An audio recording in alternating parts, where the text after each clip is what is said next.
soyayyarki za ta kashe ni. Ya Habibti, ya Allah. Wannan soyayya ta rikice. Musa Binalan.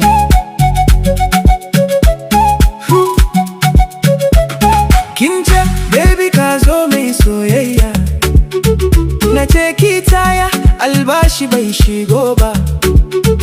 Kin kawo fure, kin kawo cakulan, ni kuma idona yana kan post da ATM.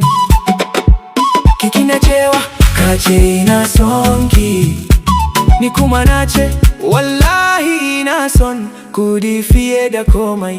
Soyayyar ki za ta kashe ni, amma na fi son kudi da ke. ya Habibti la la la. Ana uhibbul mal katira. Soyayyar ki za ta kashe ni, amma idan kin zo da kudi zan kara son ki.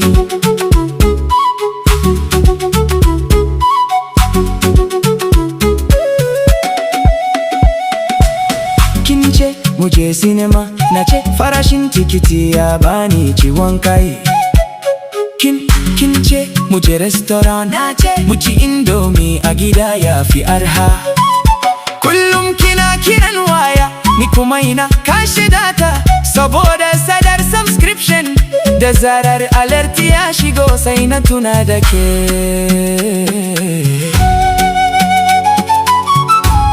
Ya Rabbi,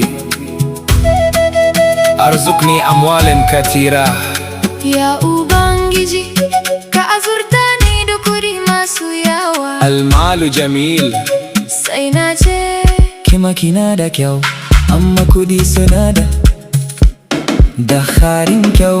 soyayyar ki za ta kashe ni, Amma na fi son kudi da ke. ya Habibti astaghfirullah. La ilaha illallah. Idan kin gana gudu ba saboda ban son ki ba, naji an ce ana rabon kudi ne. Musa Bimalam, My Capacity TV. Soyayya tana da daddare, amma kudi masu